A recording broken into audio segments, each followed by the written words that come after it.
Bien, muchachos, a continuación estaremos tratando la tercera parte del teórico máxima conservación, mínima invasión, actualidad de la ontología restauradora. Nos basaremos sobre todo en el tratamiento invasivo de la pieza dental. Y bueno, como primer concepto a manejar, lo que nos recomienda el consenso en cuanto al manejo de lesiones cariosas es un consenso que se llevó a cabo en el 2016, está publicado en Advanced Dental Research del 2016. Y bueno, la cátedra se los va a brindar a ustedes. Tenemos el consenso traducido al español para que todos puedan acceder a la información. Y bien, ¿qué nos dice este grupo de investigadores, de autores? Bueno, que los tratamientos restauradores se llevan a cabo en principio como primer factor para colaborar con el control del biofilm, ¿sí? Eh, que exista una cavidad no necesariamente significa que la tengamos que tratar por un medio invasivo, pero muchas veces lo que determina o inclina la balanza a realizar un tratamiento invasivo es que esa cavidad genera una retención de biofilm o placa bacteriana. Entonces, uno de los primeros objetivos que tendrá el tratamiento restaurador justamente es colaborar con el control del biofilm. Lógicamente que también será proteger el complejo dentino-pulpar, restaurar forma, función, estética y generar en ese proceso el menor daño posible. Entonces, ¿cuáles son los objetivos de la remoción de tejido cariado? Como primer punto, crear condiciones para una restauración duradera, ¿sí? Preservar el tejido sano y remineralizable lo más que se pueda. Fundamental lograr un sellado suficiente. Si nosotros no trabajamos las superficies, las paredes y las dejamos en condiciones para lograr un sellado con el material adhesivo, bueno, todo el tratamiento fracasará en el corto plazo. Y lógicamente mantener la salud pulpar y maximizar el éxito de la restauración. Entonces, ¿cuándo realizaremos tratamientos invasivos? ¿Cuándo nos inclinaremos a realizar este tipo de tratamientos? Bien, cuando las lesiones cavitadas cariosas ya no son higienizables, ¿sí? Cuando el paciente no puede remover el biofilm de la zona y ese biofilm queda entrampado en esas cavidades, vamos a tener que sí o sí optar por un tratamiento invasivo, como mencionamos hoy, para colaborar con ese control de biofilm. Eh, También cuando el sellado ya no es una opción, ¿sí? El sellado, como veíamos en la segunda parte, nos va a facilitar y dar una mano y va a ser una opción bien importante para una cantidad de situaciones clínicas, pero ya cuando, lo que mencionábamos en la segunda parte, ya cuando esa lesión en tejido dentinario avanza del tercio externo hasta el tercio medio o inclusive al tercio más cercano a la pulpa, bueno, el sellante ya no es una opción, ¿sí? Porque hay tal grado de destrucción en dentina que si nosotros no eliminamos ese tejido dentinario y colocamos un sucedáneo dentina, como puede ser, por ejemplo, un ionómero de vidrio, y por arriba reforzarlo con una resina compuesta, bueno, puede ser que la pieza sufra algunas fracturas, se clive, etc. Entonces, cuando el sellado ya no es una opción, ahí estaremos pensando en realizar un tratamiento invasivo que involucrará, bueno, abrir de forma lo más conservadora posible ese esmalte afectado, eliminar el tejido cariado y restaurarlo en un material adhesivo, ¿sí? Esta es una recomendación fuerte, y así se llama, así se denomina cuando la recomendación es importante, es una recomendación fuerte del consenso del manejo de caries. Y bueno, Carvalho va por la misma línea, nos dice que en las lesiones cavitadas, donde el control del biofilm dentro de la cavidad ya no es posible, así como en las lesiones cariosas profundas, el tratamiento operatorio, o sea, el tratamiento operatorio invasivo, será necesario con el fin de detener el progreso de la lesión.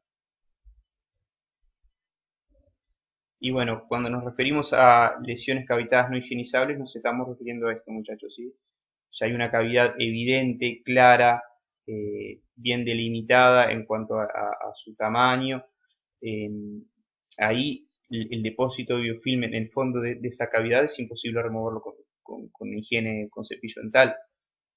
Entonces, en este caso ya estamos frente a una pieza dentaria que requiere un tratamiento invasivo, ¿sí? Que requiere abrir un poco los márgenes de esmalte, remover de forma selectiva ese tejido cariado, ¿sí? muchas veces una situación como esta tiene una imagen radiográfica como esta, ¿sí? Toda esa zona radiolúcida, esa media luna bien importante, bien oscura, que tiene una profundidad importante, ¿sí? Casi que prácticamente llegando a los conos pulpares. Aquí si nosotros, imagínense que esa pieza en vez de estar cavitada estuviera sin cavitación, pero obtenemos esta imagen radiográfica, de todas maneras tendríamos que optar por un tratamiento invasivo porque no tenemos soporte dentinario para soportar ese esmalte que está socavado, ¿sí? Entonces, más allá de que esté cavitada o no, se nos presenta una imagen radiográfica de este tipo, vamos a tener que optar o vamos a tener que seguir el rumbo de la forma más conservadora posible, pero bueno, hacer un tratamiento invasivo. Les reitero que todos estos casos, muchachos, son casos que han hecho compañeros de ustedes a lo largo del curso, ¿sí? Este es un segundo molar, o un tercer molar puede ser, con una lesión ya evidente también, cavitada, ven todo ese margen de esmalte opaco alrededor, eso no se está hablando de un proceso activo de caries. Ustedes están viendo la foto ya con una profilaxis realizada, pero bueno, había depósitos de placa bacteriana por encima. Esto es muy difícil que el paciente lo pueda higienizar, ¿sí? Y si nosotros no intervenimos esa pieza, bueno, el proceso carioso continuará. Ese es el mismo caso en una etapa ya más avanzada, se remueve parte del esmalte para poder acceder, ¿sí? Siempre la extensión va a ser por cura o bueno, por comodidad para poder eliminar la caries dental.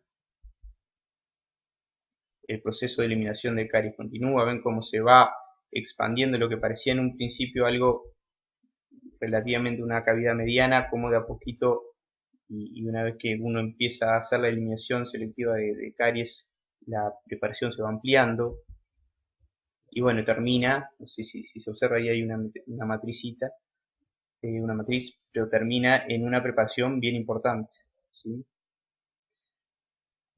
De todas maneras, más allá del tamaño de la preparación, si ustedes ven la forma de la preparación, lo que se ha eliminado es simplemente el tejido afectado, se ha dejado todo lo posible de esmalte, incluso hay esmalte socavado por debajo de las cúspides, se mantiene una fina capa delgada allí de la pared mesial de esmalte, porque bueno, todo eso van a ser factores positivos luego para la adhesión, contar con ese esmalte disponible.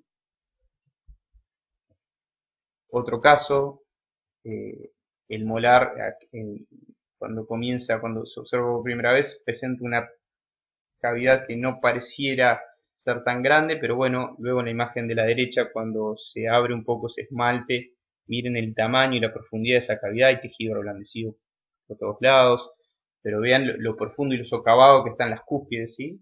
Las cúspides linguales, la mesiolingual y la distolingual. O sea, es una cavidad, una preparación, va a terminar siendo una preparación bastante profunda, bastante amplia. Y miren cómo se comienza, es una pequeña, da la impresión que es una cavidad mediana, pero ya en esa cavidad, y si ustedes observan con mayor detalle, hay toda una zona de esmalte blancuzco opaco alrededor que nos habla de que bueno, hay un proceso de desmineralización importante. Otro caso, miren este primer premolar, distal del primer premolar, hay una pequeña cavitación clínicamente visible y no sé si observan todo ese esmalte bien blanco opaco alrededor de la preparación. Cuando vean esto, cuando vean una cavidad, que de hecho, como dice la palabra, ya está cavitada, y existe todo un esmalte opaco alrededor, bueno, nos está hablando que hay por debajo de ese esmalte hay un proceso carioso importante. Se abre un poco el esmalte, ven cómo hay una cavidad bastante importante. Se continúa la eliminación y miren en qué termina, muchachos. Termina en una cavidad grande, ¿sí? Entonces muchas veces, y lo van a ver ustedes en la clínica, muchas veces empezamos de repente por una cavidad pequeña, porque realmente pareciera que es una cavidad pequeña y terminamos en cavidades medianas y muchas veces cavidades profundas, cavidades bien amplias. ¿Qué nos dice NIBAD en cuanto al manejo de la lesión cariosa? Bueno, NIBAD propone que frente a caries activas eh, realicemos una terapia no operatoria, ¿sí? Realicemos una terapia no operatoria cuando la cavidad cuando la cavidad es higienizable, ¿sí? Muchas veces se genera en las piezas dentarias alguna cavidad donde se desprende parte de los prismas del esmalte y queda la cavidad abierta, pero esa cavidad abierta es bañada por saliva, el paciente la puede higienizar y muchas veces se remineraliza, ¿sí? Y no es necesario ningún tratamiento operatorio más allá de la necesidad a veces estética del paciente o funcional, etcétera, pero desde el punto de vista de la caries, muchas veces esa caries se remineraliza, esa lesión se remineraliza, se cicatriza, inclusive no requeriría ningún tratamiento operatorio desde el punto de vista biológico, ¿sí? No es lo mismo desde el punto de vista estético, funcional, lo que sea, pero desde el punto de vista biológico a veces ni siquiera tendríamos que intervenir. Y bueno, frente a una lesión cariosa activa, no higienizable, ahí sí tendríamos que realizar tratamientos operatorios, ¿sí? ¿Y qué nos dice en cuanto a las lesiones cariosas inactivas? Bueno, no requerirían tratamiento más allá de cepillado y aporte de minerales, ¿sí? Bien, y este cuadro, muchachos, también es interesante. Es un cuadro que está en la publicación del manejo de la lesión cariosa, este artículo que hablamos, artículo del 2016, y bueno, que habla que aquellas piezas que son o que tienen capacidad de retención de placa bacteriana, aquellas piezas que tienen una lesión cariosa no higienizable y su pulpa está vital, o sea, estos procedimientos funcionan siempre para piezas que están vitales, ¿correcto? O que hay una inflamación pulpar no irreversible. Entonces, al enfrentarnos a una pieza permanente, lo primero que debemos analizar es la profundidad de la lesión, ¿sí? Entonces, el manejo de la caries en dentina va a depender un poco de la profundidad a la que nos encontramos.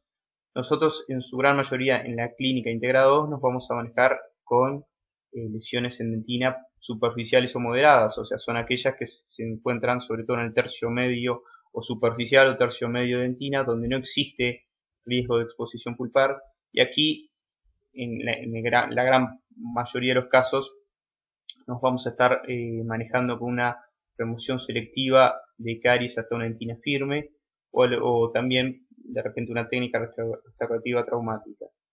Muchas veces también van a ver en la clínica, como el caso que veíamos hoy del premolar, llegamos hasta una dentina profunda y bueno, ahí donde existe riesgo de exposición y ahí bueno, se tomarán otras medidas como una remoción selectiva hasta una dentina más blanda, etcétera, pero bueno, eso será materia de otro tema. Pero lo importante es que ustedes tengan claro este concepto, que una vez que llegamos a esa dentina cariada y estamos frente a una dentina moderada o superficial, lo que trataremos de hacer es hacer una eliminación selectiva de caries hasta una dentina firme o firme con consistencia de cuero para, bueno, luego rehabilitar la pieza.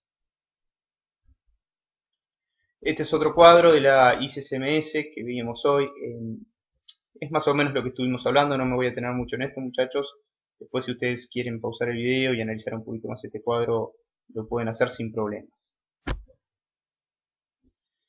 Entonces, ¿qué nos dice Elderton? De las restauraciones convencionales, aquellas viejas restauraciones de amalgama, que estos procedimientos, además de eliminar gran cantidad de sustancia y de tejido sano, no le otorgan a la restauración longevidad que la justifique, ¿sí?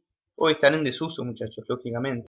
Bien, muchachos, y aquí observamos todos aquellos principios que son las guías o la guía o alineamiento para las restauraciones conservadoras, que son, bueno, como hemos visto a lo largo de este teórico, realizar un diagnóstico precoz de la lesión, controlar los factores etiológicos, realizar preparaciones muchas veces con amplificación visual, no es absolutamente necesario, pero sí donde se haga una máxima conservación de los tejidos y se utilice instrumental rotatorio de menor tamaño, donde se utilizan restauraciones adhesivas precisas, ¿sí?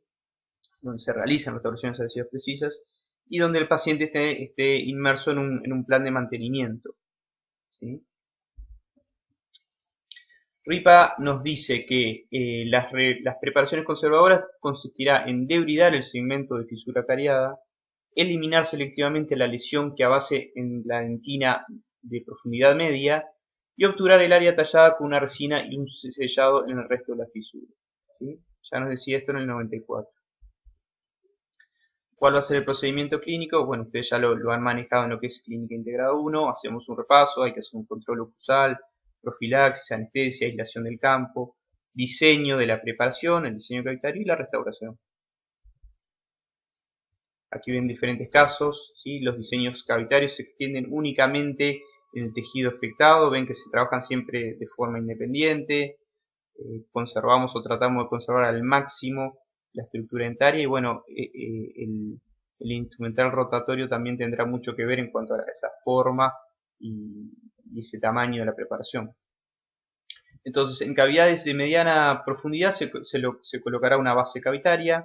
Generalmente es un cemento de ionómero de vidrio y el fin es proteger el órgano dentario, además de compensar la contracción de polimerización de las resinas. ¿Sí? El ionómero de vidrio actuará como un sucedáneo, como un sustituto de la dentina. Ven diferentes casos de preparaciones, ven cómo en este caso, en este molar de la izquierda, se trata de mantener toda esa pared, ese cordón de esmalte entre las cúspides linguales, cómo se trabaja de forma independiente las preparaciones, ¿sí? Siempre de forma independiente, eliminando únicamente lo estrictamente necesario. Aquí ven características del instrumental de mínima intervención o mínima invasión, puntas activas bien pequeñas de diamante, sobre todo para trabajar en esmalte, ¿sí? Cómo se trabaja con la parte o la punta de la parte activa de la fresa, de la piedra más que nada, ¿sí? Ven las diferentes formas como en pera, que permiten trabajar en profundidad sin eliminar parte del esmalte, permiten como trabajar la dentina que socava ese esmalte, sin eliminar el esmalte aquí lo ven, ¿sí? La forma de pera, y la cavidad adquiere esa forma, ¿sí? Y estamos conservando toda esta zona de esmalte. Esta imagen es bien gráfica, miren cómo la forma de la fresa nos determina la cavidad y nos hace una cavidad bien conservadora. Cómo tratamos de conservar la mayor cantidad de esmalte, estamos tratando de conservar esta cresta marginal, ¿sí? Trabajando la lesión proximal a través del oclusal, ¿sí? Bien, y llegamos entonces, muchachos, a un árbol de decisiones que ahora se va a ir desplegando, y simplemente son guías o lineamientos de qué decisiones tomar en diferentes casos.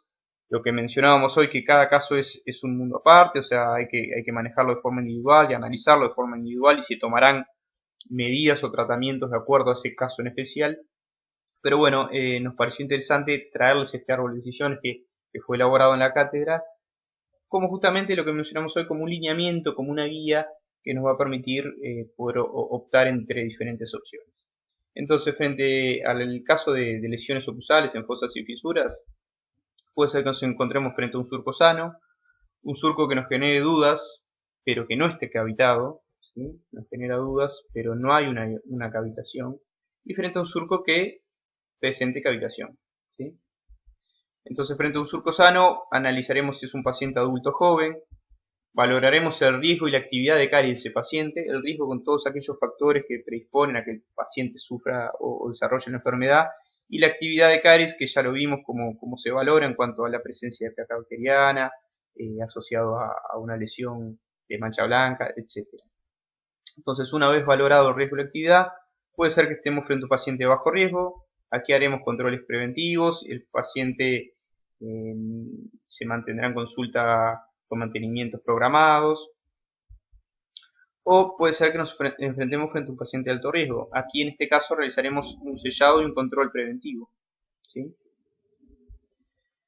Frente a la duda del surco, bueno, como mencionamos y vimos en los casos clínicos, se toma una radiografía que nos va a servir como examen complementario.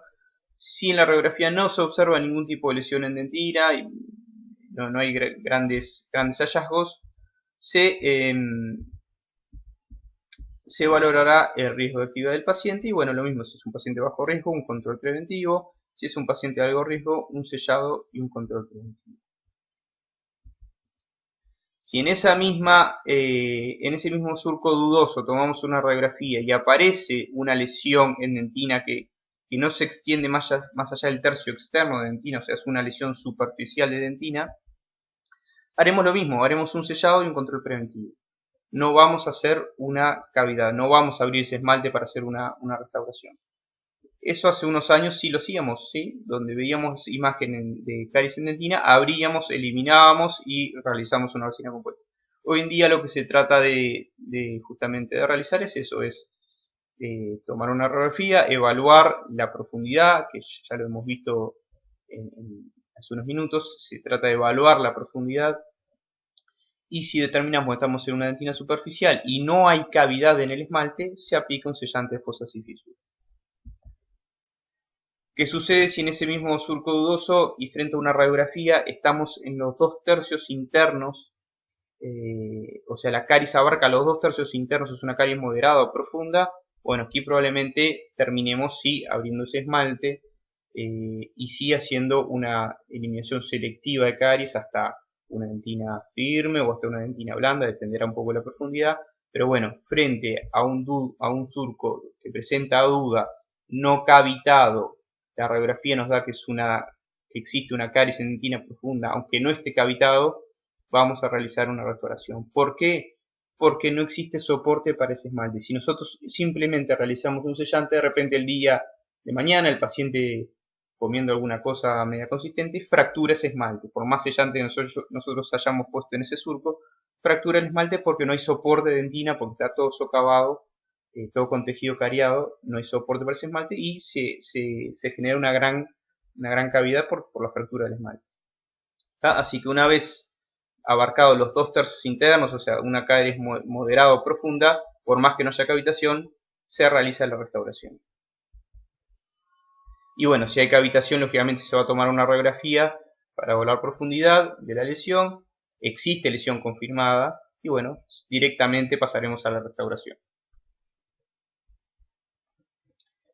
Y bueno, como finalización de esta tercera parte, muchachos, le dejo lo que nos decía Elderton en el 2001, que la decisión de restaurar un diente es el comienzo de un ciclo restaurador, en el cual las restauraciones serán reemplazadas varias veces a lo largo de la vida del individuo. ¿Sí? Ya lo hemos mencionado esto varias veces, hay que retrasar en lo posible, y siempre que sea válido y tengamos posibilidad de hacerlo, la inclusión al paciente dentro del mundo de las restauraciones dentales. ¿Sí? Bueno, hasta aquí la tercera parte, muchachos. Continuaremos con la última y cuarta parte.